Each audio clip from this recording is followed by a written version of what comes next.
Hello everyone. पिछले कई दिनों से बहुत सारे यूजर्स के द्वारा जो है बहुत सारे विद्यार्थी ने यह मैसेज किया था कि सर आप ऑनलाइन क्लास भी बिहार पुलिस या एसआई से संबंधित या जो अभी वर्तमान में बिहार में टीचर्स का वैकेंसी आया है जिसका एग्जामिनेशन सीटेट का लिया जाएगा या बीपीएससी का, इसका क्वेश्चन तैयार करके आप अपने अनुसार से वीडियो डालते रहें। तो हालांकि इसमें हमने चैनल पे ये भी एक कमेंट्स के रूप में ये आपसे हमने सजेशन मांगा था कि क्या करें, इसके बारे में डालें या नहीं। बहुत सारे अच्छे रिस्पॉन्स आए हैं और आप ये इसी के कारण से जो है ये आज से वीडियो हम बनाना स्टार्ट कर रहे हैं। मतलब आज से हम आपको हिस्ट्री से लेकर के या आप कहें तो साइंस का, मैथ का, कंप्यूटर का या जो भी इम्पोर्टेंट क्वेश्चन हो सकता है और जो कहीं आप किसी इम्पोर्टेंट चैनल से जाकर के आप खरीदते हैं, वो सब क्वेश्चन आपको हम प्रोवाइड कराने का प्रयास करेंगे। चलिए, वीडियो ज़्यादा लंबा नहीं हो इसलिए हम ज़्यादा बात इधर का नहीं करेंगे। स्टार्ट करें तो आज से हम लोग भारतीय राज्य व्यवस्था एवं शासन के बारे में बात करेंगे, जिसमें भारत का संवैधानिक विकास क्या हुआ उसका दो पैटर्न अगर आपको लेकर के चले तो एक है ईस्ट इंडिया कंपनी के शासन हेतु पारित ब्रिटिश संसदीय अधिनियम जो 1773 से 1853 तक है, और ब्रिटिश ताज के शासनाधीन जो है पारित अधिनियम जो 1858 से 1947 के बीच है। कंपनी के शासन हेतु हेतु जो है पारित अधिनियम है क्या। तो नोट्स पे अगर हम ध्यान दें तो कुछ नोट्स भी आपके लिए हम बना कर लाएं। जैसे आप कह सकते हैं कि ब्रिटिश संसद के 1773 के रेगुलेटिंग एक्ट के द्वारा बंगाल के गवर्नर को बंगाल का गवर्नर जनरल पद का नाम दिया गया एवं उसकी सहायता के लिए एक 4 सदस्य कार्यकारी परिषद का गठन किया गया, जिसका कार्यकाल 5 वर्ष रखा गया। ये नोट इसलिए हम आपको बता रहे हैं क्योंकि इन्हीं नोट्स में से जो सही क्वेश्चन आ सकता है वो हम आपको बताएंगे। इस एक्ट के अनुसार वारेन हेस्टिंग्स और वारविल काउंसिल के सदस्य नियुक्त किया गया, यानी कि बंगाल का प्रथम गवर्नर जनरल जो बना वो फ्रांसिस और क्लेरिंग मानसन और वारवेल काउंसिल के सदस्य नियुक्त हुए। 100% गवर्नर जनरल के बंगाल में फोर्ट विलियम की प्रेसिडेंसी के सैनिक एवं असैनिक शासन का अधिकार दिया गया तथा इसे प्रमुख मामलों यानी कि विदेश नीति में खास करके मद्रास और बंबई की प्रेसिडेंसियों का अधीक्षण भी करना था। इसी एक्ट के तहत कलकत्ता में 1774 ईस्वी में उच्चतम न्यायालय की स्थापना की गई, जिसमें एक मुख्य न्यायाधीश और तीन जो है न्यायाधीश थे। कंपनी के कर्मचारियों पर निजी व्यापार करने तथा भारत से उपहार लेने पर प्रतिबंध लगाया गया था उस समय। ईस्ट इंडिया कंपनी 1784 द्वारा कंपनी के राजनीतिक और व्यापारिक कार्यों का पृथकीकरण किया गया। इस एक्ट में निर्देशक मंडल को कंपनी के व्यापारिक मामलों के अधीक्षण की भी अनुमति दी गई थी, परंतु राजनीतिक मामलों के प्रबंधन के लिए नियंत्रण बोर्ड का गठन किया गया। 1786 में इंपॉर्टेंट ईयर है, इस पर ध्यान रखेंगे। 1786 के अधिनियम के द्वारा गवर्नर जनरल को विशेष परिस्थितियों में अपनी परिषद के निर्णय को निरस्त करने अथवा लागू करने का अधिकार प्राप्त किया गया। गवर्नर जनरल को प्रधान सेनापति की नियुक्ति की भी जो शक्ति है वो प्रदान किया गया था। ये दोनों अधिकार सर्वप्रथम लॉर्ड कॉर्नवालिस ने प्राप्त किए और 1793 के चार्टर एक्ट के अंतर्गत कंपनी के अधिकारों को 20 वर्ष के लिए बढ़ा दिया गया। 1813 के चार्टर एक्ट द्वारा पहली बार भारतीयों की शिक्षा के प्रति 1 लाख रुपए खर्च करने का उपबंध कराया गया था, यानी कंपनी के भारतीय व्यापार के एकाधिकार को समाप्त कर दिया गया। यद्यपि चीन के साथ चाय के व्यापार पर उसका एकाधिकार बना रहा। 1833 के चार्टर एक्ट द्वारा बंगाल के गवर्नर जनरल को संपूर्ण भारत का गवर्नर जनरल बना दिया गया था। इस चार्टर एक्ट को धारा 87 के अनुसार कोई भी भारतीय केवल धर्म, जनस्थान, वंश और वर्ण के आधार पर सरकारी सेवा के लिए अयोग्य नहीं समझा जा सकता था। देश की शासन प्रणाली को केंद्रीयकरण कर दिया गया था। लॉर्ड विलियम बेंटिक भारत का प्रथम गवर्नर जनरल था। कंपनी के समस्त व्यापारिक कार्य समाप्त कर दिए गए तथा भविष्य में उसे राजनीतिक कार्यक्रम ही करने थे। गवर्नर जनरल की परिषद में एक कानूनी सदस्य, चौथा सदस्य को सम्मिलित किया गया था। सर्वप्रथम मैकाली को कानूनी सदस्य के रूप में शामिल किया गया था। इस एक्ट के तहत सब परिषद गवर्नर जनरल को पूरे भारत के लिए कानून बनाने का अधिकार प्रदान किया गया था। इसी एक्ट में कानूनी या नियुक्तियों के लिए योग्यता संबंधी मापदंड अपनाकर भेदभाव को समाप्त किया गया था। 1853 के चार्टर एक्ट द्वारा विधायी शक्तियों को कार्यपालिका की शक्तियों के रूप में पृथक करने की व्यवस्था की गई थी। विधि निर्माण हेतु भारतीय केंद्रीय विधान परिषद की स्थापना की गई। सिविल सेवकों की भर्ती एवं चयन हेतु खुली प्रतियोगिताओं का शुभारंभ किया गया। अब ये नोट्स है, हालांकि पहला है, बाकी का और भी आपको आगे सामने दिखाएंगे, लेकिन वो आपको बताएंगे नहीं, क्योंकि इसमें से नोट्स आप जब खुद पढ़ेंगे तो इसमें से क्वेश्चन बन करके क्या आता है। तो निम्नलिखित में से किस अधिनियम में कलकत्ता में सर्वोच्च न्यायालय की स्थापना का प्रावधान किया गया था। ये क्वेश्चन आप देख सकते हैं 2010 के यूपीएससी मेंस में पूछा गया था, और इसका उत्तर क्या होगा, रेगुलेटिंग एक्ट 1773 के द्वारा। आपको हम बताया भी हैं कि आपको ध्यान रखना है कि ये एक्ट कौन कौन आपको याद रखना है और ईयर, किस ईयर में एक्ट वो लगा था। तो यानी कि निम्नलिखित में से किस अधिनियम में कलकत्ता में सर्वोच्च न्यायालय की स्थापना का प्रावधान किया गया, तो उसका सही आंसर क्या होगा, रेगुलेटिंग एक्ट 1773। उसके बाद आप इसके बारे में अगर नोट्स अगर देखें तो 1773 के रेगुलेटिंग एक्ट में कलकत्ता में सर्वोच्च न्यायालय की स्थापना का प्रावधान किया गया था, जिसकी स्थापना 1774 में की गई थी। सर एलिजा इम्पे इसके मुख्य न्यायाधीश थे। तो ये एक और नोट्स टाइप का आपको यहाँ पे हम बता रहे हैं। उसके बाद आप आगे बढ़े तो दूसरा क्वेश्चन उसका क्या हो सकता है, सर्वोच्च न्यायालय की स्थापना के संबंध में निम्नलिखित में से कौन सा कथन सही है। तो कलकत्ता पहला क्या है, ऑप्शंस इसमें कूट के आधार से दिया हुआ है। तो एक नंबर आपको कहा रहा है कि कोलकाता में सर्वोच्च न्यायालय की स्थापना 1773 के रेगुलेटिंग एक्ट के द्वारा की गई थी। और दूसरा में है लिमेस्टर इस न्यायालय के प्रथम मुख्य न्यायाधीश थे। और नीचे दिएगा कूट से सही उत्तर का चयन कीजिए। तो केवल एक, यानी कि कलकत्ता सर्वोच्च न्यायालय की स्थापना रेगुलेटिंग एक्ट के द्वारा हुआ था। और केवल दो, यानी कि इसके मुख्य न्यायाधीश लिमेस्टर थे। एक और दो दोनों, और ना तो एक और ना ही दो। ये भी आप देख सकते हैं क्वेश्चन पूछा गया था प्री में, री एग्जामिनेशन में। इसका आंसर क्या होगा, ए होगा। यानी कि कलकत्ता में सर्वोच्च न्यायालय की स्थापना 1773 के रेगुलेटिंग एक्ट के द्वारा की गई थी। ये हो गया। अब अगर तीसरा क्वेश्चन की तरफ हम लोग अगर चलें तो तीसरा क्वेश्चन क्या कर रहा है कि सूची एक तथा सूची दो को सुमेलित कीजिए तथा सूचियों के नीचे दिए गए कूट से ही सही उत्तर का चयन कीजिए। तो सूची वन में क्या कह रहा है, नियंत्रण परिषद की स्थापना।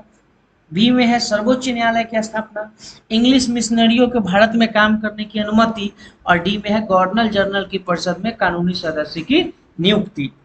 अब सूची दो में जो है, तो इसके आधार से कह रहा है कि नियमित अधिनियम 1773, इसका कौन सा सूची होगा, या फिर पिट्स का भारतीय अधिनियम। तो इसका जो आंसर होगा वो क्या होगा, बी होगा।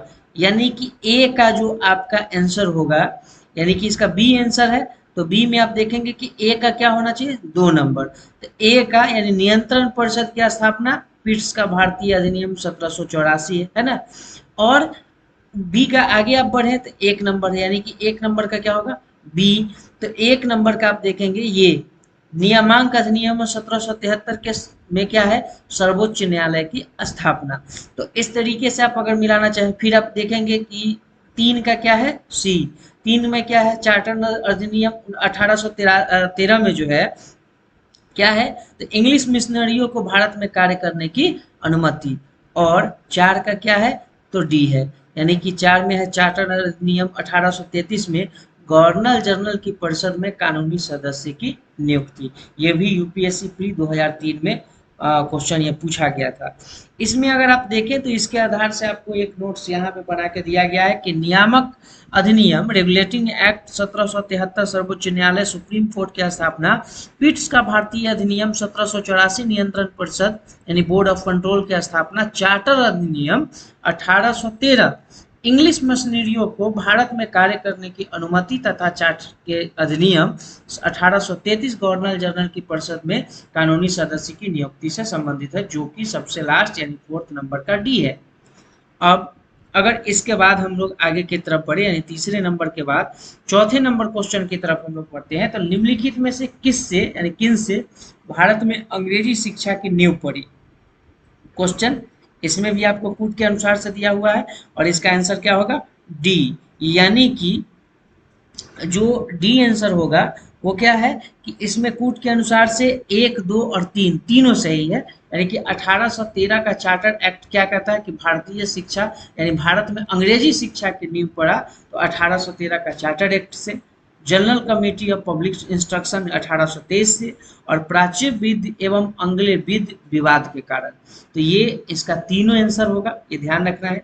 ये भी आप देख सकते हैं कि आईएएस प्री 2018 के एग्जाम में पूछा गया था और जिसमें इसका पूरा आंसर है। आप इसका नोट्स के तौर पे अगर आप नोट करना चाहें कॉपी पे तो आसानी से कर सकते हैं। इसमें कई क्वेश्चन आपके सामने बनकर के इसमें से आ जाएगा।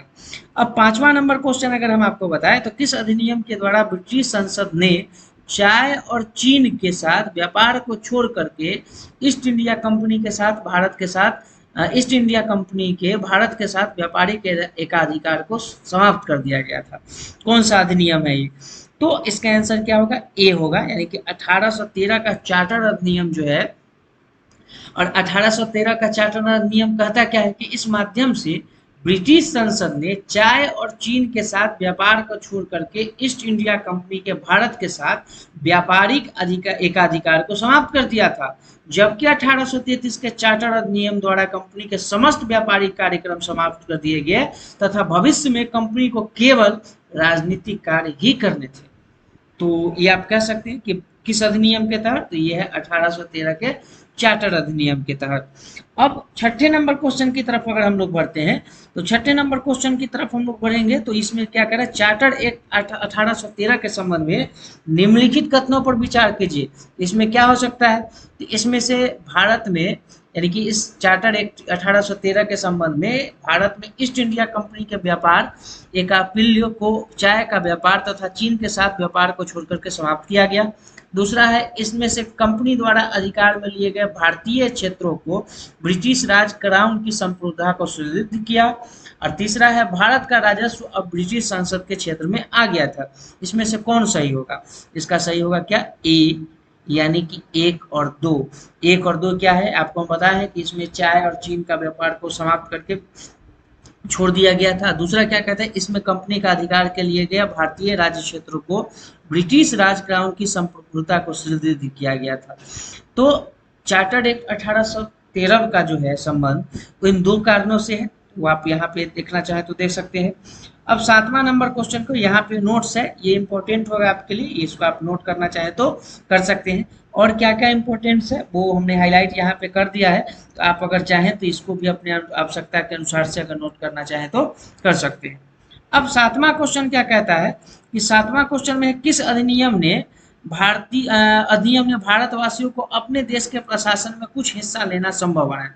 यानी कौन सा एक्ट था, कौन सा अधिनियम था भारतवासियों को अपने देश के प्रशासन में कुछ हिस्सा लेना संभव बना दिया था? इसका आंसर क्या होगा? ए, यानी कि चार्टर्ड एक्ट 1833 का जो है जिसमें महत्वपूर्ण धारा संख्या 87 था, जिसमें कहा गया था कि किसी भी भारतीय अथवा क्राउन की देशज प्रजा को अपने धर्म, जन्मस्थान, वंशानुक्रम, वर्ण यानी कलर अथवा इनमें से किसी भी कारणवश अब कंपनी के अधीन पद अथवा सेवा के अयोग्य नहीं माना जा सकेगा। कालांतर में राजनीतिक आंदोलन में 1833 एक्ट की यह धारा प्रशासन में भागीदारी का मुख्य वजह सामने उभर करके आई थी। तो ये चीज आप देख सकते हैं। फिर 8वां नंबर क्वेश्चन की तरफ हम लोग अगर चले तो 8वां नंबर क्वेश्चन क्या है कि जैसे अगर हम ये पेज आगे पीछे हो जाने के कारण इस तरीके से है। 8वां नंबर क्वेश्चन अगर हम आपको बताएं तो भारतीय विधान पालिका प्रथम पर द्वि सदनीय बनाई गई थी। तो इसका आंसर क्या हो जाएगा? सी हो जाएगा, जिसमें 1919 के भारत सरकार के अधिनियम द्वारा भारतीय विधान पालिका प्रथम बार द्विसदनीय बनाई गई थी। तो ये इंपॉर्टेंट क्वेश्चन है, आप देख सकते हैं कि 2008 के मेंस में पूछा गया था यूपीपीएससी में कि भारतीय विधान पालिका प्रथम बार द्विसदनीय कब बनाई गई थी? तो ये जो है 1919 के भारत सरकार अधिनियम के द्वारा इसको बनाया गया था। चलिए अब उसके बाद अगर आप हम लोग आगे बढ़े 9वां क्वेश्चन की तरफ, तो 9वां क्वेश्चन क्या है कि केंद्र में जो है कौन सा एक्ट द्विसदनीय विधायी पालिका लाया गया था? तो केंद्र में वैसा कौन सा सदन है? अगर आपको इसमें हम जूम करके दिखाएं तो केंद्र में कौन सा एक्ट द्विसदनीय विधायिका लाया गया? तो इसका आंसर क्या हो जाएगा? सी, जो क्या है 1919 एक्ट, जो अभी 8वां का भी हम बताए हैं कि द्विसदनीय एक्ट जो है या विधायिका जो है वो सबसे पहले कब कब लाया गया, तो 1919 में लाया गया। 10वां में है राष्ट्रपति के अध्यादेश निर्गत निर्गत करने की शक्ति प्रेरित करता है। तो राष्ट्रपति को जो है अध्यादेश निर्गत करने की शक्ति प्रेरित कौन करता है, तो वो ऑप्शन है बी, भारत सरकार अधिनियम 1935। इसका नोट्स आप देख सकते हैं कि ये कैसे राष्ट्रपति को अध्यादेश निर्गत करने की शक्ति प्रेरित करता है, वो नोट्स यहाँ पे दिया हुआ है। उसके बाद हम लोग 11वां नंबर क्वेश्चन की तरफ अगर बढ़े तो 11वां नंबर क्वेश्चन में जो है इसमें दिया हुआ है कि केंद्रीय विधानसभा के निम्नलिखित में से कौन सा निर्वाचन भारत शासन अधिनियम 1919 के तहत हुआ। तो ए में है 1926, बी में है 1937, सी में है 1945। अब इसमें अगर हम आगे की तरफ बढ़े तो इसको कूट के अनुसार जवाब देना है ना। केवल ए है, यानी कि केवल ए होने का मतलब क्या, 1926। केवल बी और सी है, यानी कि इसमें आपका 1937 और 45, जबकि सही जवाब क्या है, सी है, यानी ए और सी, यानी कि 1926 और 1945 केंद्रीय विधानसभा के निम्नांकित निर्वाचन भारत शासन अधिनियम 1919 के तहत हुआ। यह ध्यान रखना है। अब हम लोग अगर ये 12वें नंबर क्वेश्चन की तरफ चले तो 12वें नंबर क्वेश्चन में क्या है कि निम्नांकित में से किस अधिनियम के द्वारा संवैधानिक जो है निरंकुशता का सिद्धांत प्रवृत्त किया गया था। इसमें अगर हम आपको बताएं तो इसमें क्या है कि आपको आंसर इसका दिया गया है सी, यानी कि 1935 का भारत सरकार का अधिनियम के द्वारा जो है संवैधानिक निरंकुशता को सिद्धांत दिया गया है। अब 13 नंबर क्वेश्चन की तरफ अगर हम लोग बढ़ते हैं तो भारत के संविधान में केंद्र और राज्यों के बीच किया गया शक्तियों का विभाजन इनमें से किसको उल्लेखित योजना पर आधारित है। तो सी का क्या है आंसर इसका, भारत सरकार अधिनियम 1935 के द्वारा। उसके बाद अगर हम 14वें नंबर क्वेश्चन की तरफ बढ़े हम लोग तो 14 नंबर क्वेश्चन में आपको क्या कह रहा है कि अगर हम जैसे निम्नलिखित में से भारत सरकार अधिनियम 1935 की मुख्य विशेषता में से कौन नहीं था, इसका आंसर बी है, यानी कि अवशिष्ट विषय प्रांतीय विधायकों को आवंटित किए गए थे। यानी कि इसका क्वेश्चन है निम्नलिखित में से किस एक भारत सरकार अधिनियम 1935 के मुख्य विशेषताओं में से नहीं था। इसका आंसर क्या हो जाएगा, बी, अवशिष्ट विषय प्रांतीय विधायकों को आवंटित किए गए थे। अब 15वां नंबर क्वेश्चन क्या कर रहा है कि एक संघीय व्यवस्था और केंद्र में द्वैध शासन भारत में लागू किया गया था। इसका आंसर क्या होगा, 1935 के अधिनियम के द्वारा एक संघीय व्यवस्था और केंद्र में द्वैध शासन भारत में लागू किया गया था 1935 के अधिनियम के द्वारा। 16 नंबर क्वेश्चन आपका कह रहा है कि अखिल भारतीय महासंघ स्थापित करने का प्रावधान किया गया था ए, यानी कि भारत सरकार अधिनियम 1935 के द्वारा। तो आप ये चीज को ध्यान में रखेंगे। उसके बाद 17वां नंबर आपका क्वेश्चन कह रहा है कि निम्नलिखित में से किस एक अधिनियम में भारत में संघीय शासन की व्यवस्था की, यानी भारत में संघीय शासन का व्यवस्था कब से किया गया, 1935 के अधिनियम के द्वारा, ये ध्यान रखना है। उसके बाद अगर हम 18वें नंबर क्वेश्चन की तरफ चले तो 1935 के अधिनियम के द्वारा स्थापित संघ में, यानी संघीय जो व्यवस्था था, शासन व्यवस्था, अवशेष शक्तियां किसको दी गई थी, तो अवशेष शक्तियां गवर्नर जनरल को दिया गया था, तो ध्यान रखना है। उसके बाद 19वें नंबर क्वेश्चन की तरफ अगर हम लोग पढ़े तो इसमें है निम्नलिखित में से कौन सा एक भारत शासन अधिनियम 1935 में स्वीकार हुआ और महत्वपूर्ण स्थायी अवयव नहीं है। इसका आंसर होगा ए, देश के लिखित संविधान जो है भारत शासन अधिनियम 1935 को स्वीकार किया हुआ महत्वपूर्ण अस्थायी अवयव नहीं है। उसके बाद 20वां नंबर क्वेश्चन अगर हम लोग ध्यान दें, यहाँ पे आप नोट्स है जिसमें भी पॉसिबल है नोट्स दिया गया है। 20वां नंबर में 1935 का गवर्नमेंट ऑफ इंडिया एक्ट क्यों महत्वपूर्ण है, यानी 1935 में जो गवर्नमेंट ऑफ इंडिया एक्ट आया उसमें महत्वपूर्ण क्या बात है, तो उसका है यह भारतीय संविधान का मुख्य स्रोत है ना। तो ये ध्यान रखना है कि 1935 में गवर्नमेंट ऑफ इंडिया एक्ट जो लागू किया गया उसमें क्या महत्वपूर्ण है, तो यह भारतीय संविधान का मुख्य स्रोत है। इसको आप अगर चाहें तो नोट्स के द्वारा आप यहाँ पे देख सकते हैं कि इसमें क्या क्या प्रांतीय व्यवस्था या द्विसदनीय केंद्रीय केंद्रीय विधानमंडल क्या क्या लागू किया गया था, वो पूरा आपको यहाँ पे नोट्स के तौर पे दे दिया गया है। अब 21वें नंबर क्वेश्चन की तरफ अगर हम लोग बढ़ते हैं, निम्नलिखित अधिनियमों में से किस अधिनियम के फलस्वरूप बर्मा भारत से अलग हुआ था? ये इंपॉर्टेंट है, कई बार ऐसा पूछा जाता है क्वेश्चन। आप देख सकते हैं कि यूपीपीएससी के मेंस में 2011 में पूछा गया है, यानी कि किस अधिनियम के द्वारा बर्मा भारत से अलग हुआ। इसका आंसर क्या है? गवर्नमेंट ऑफ इंडिया एक्ट 1935 के द्वारा।